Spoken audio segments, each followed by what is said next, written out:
Hello. Right, I thought, as there's not many videos on the D200, thought I'd just quickly post a little video on it. Here it is. I got it second hand about a week ago. It's given me some time to kind of get used to its new controls. I came from a D70 that I was borrowing from college. This is better in every way imaginable. The D70 struggled with the small screen. It was really hard to see camera shake, stuff like that, on the pictures because the screen was just so small. So yeah, I got this because the D300 is out now. I thought the price has gone down enough and it's still a great camera. £470 second hand. I checked the shutter count when it came, had about 4,000 shots, so it's not too bad. I got it from, if you're in the UK, London Camera Exchange. Really brilliant. One of the cheapest places for a proper shop to do second hands. As you can see, it came in really good nick. One of the major bonuses with this over the D80, which I was also looking at, is that it can meter with old AIS lenses. So here I've got it with the 50mm 1.8. So you don't have to guess exposure anymore, which is what I was doing with the D70. You've just got to focus it manually. Some find annoying. I think it's alright. It's okay. So yeah, I've got that and a 28 and a 135, which are really nifty. Little lenses to use in low light and stuff. Screen on the top is enormous. Really great. It comes with a backlit like that.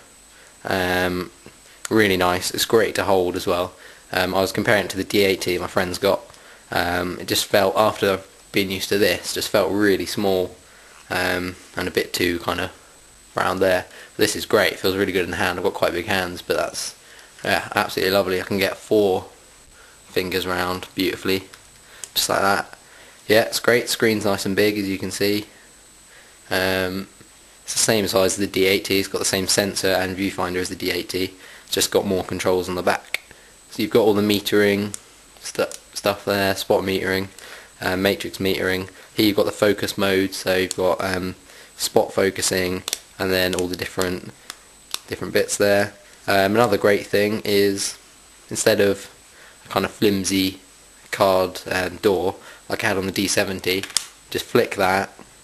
It's got weather sealing around. Don't know how useful it is, don't really want to risk it, to be fair. Yeah, really sturdy. Just flick that and it opens. That's great. On the top you've got the 3 kings, as it were. I think Ken Rockwell talks about that quite a lot. White balance, quality, ISO, change them a lot if you're used to a bit more complicated shooting. It doesn't have a full auto mode. It's just got P, which is practically full auto, but you have to pop the flash up yourself. Yeah, you see that little button. There's a little button there. Push that down and you twist it to change the shooting mode. So you've got single on there. So the light's not very good, is it? You can just see that. Continuous low, continuous high, self timer and mirror up. I'll just give you a listen. Continuous low. So this is, I'll set it to manual. Stick it at 250 of a second. This is 3 frames per second. And then continuous high, 5 frames per second. Really great for sports, wildlife, anything like that. I do a bit of street shooting, so just to get the perfect expression, just rattle off a few of them, and also just in case the focusing is wrong. Right, where were we? Sorry about that. Absolute disaster. I got the camera strap stuck on the tripod as I was pulling it away to get the memory card empty. Dropped it on the floor. It's about 3 foot drop. Landed on the front of my favourite 50mm lens. It seems okay. I've tried a few shots. It's just really sticky. It used to be nice and free. So if any of you got any ideas how to fix that, that'd be much appreciated. This is my favourite lens in the whole world. Yeah, it's pretty annoying. Anyway, what are we talking about?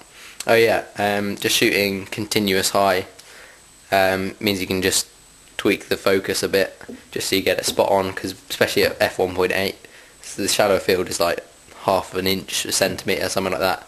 So the depth of field. So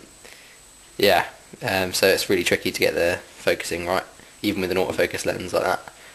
So on the side, you've just got a DC in, and you've got your video out. Never use those, but these rubber bits are nice and thick. And at the bottom, USB, never use that either. It's nice to have it though if you can't find a card reader, but yeah, use a card reader, it's much quicker. Around the front, unfortunately, this should have a cover. I think it's a PC sync port. But yeah, it doesn't have that. It's pretty annoying, but I'm sure I'll be able to find one if I need it. You've got a cover here for the remote connector. Flash compensation buttons, you can change that. Manual flash pop-up. I don't really normally use the pop-up flash, but it's nice to have just in case. Lens release, obviously, and then you've got the focusing mode, manual focus, single mode focus, and continuous. So that'll focus all the time. Obviously it doesn't mean anything with this, but you don't need to change it, it just does it itself. Yeah, it's a great camera, I absolutely adore it. A nifty little thing I thought I'd show you if you've got any AIS lenses. Basically, you've got a function button on the bottom, just there, that's the depth of field button.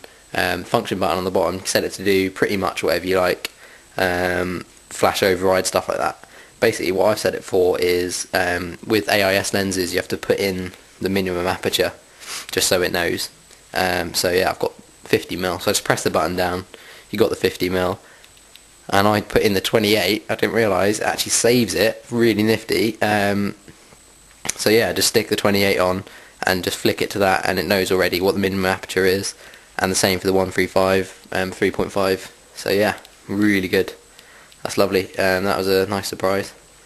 It's pretty smart all round really, the camera. AF on, that's pretty cool. You can just hold it down and then recompose once you're focused on the right spot. That's pretty nice to use.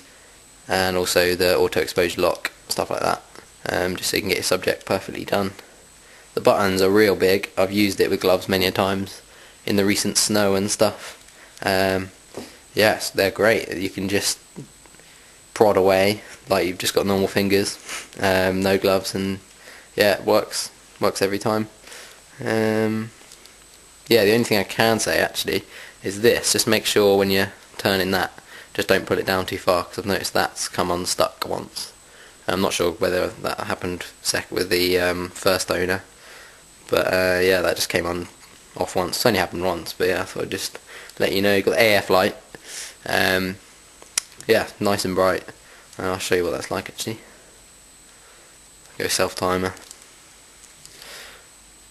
Yeah, you can see that's really bright. That's clipping on the camera, so yeah. Let it do its thing. Yeah, real nice. I'd recommend it to literally anyone. If you're stepping up from like D70, D50, even a D80, just for the ergonomics of it.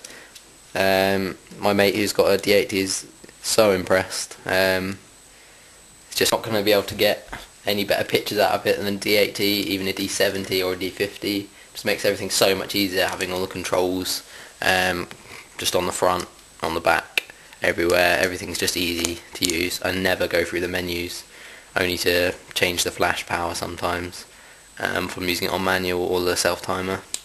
Yeah, it's a phenomenal camera. I'm thoroughly impressed with it. I've always been a Nikon guy.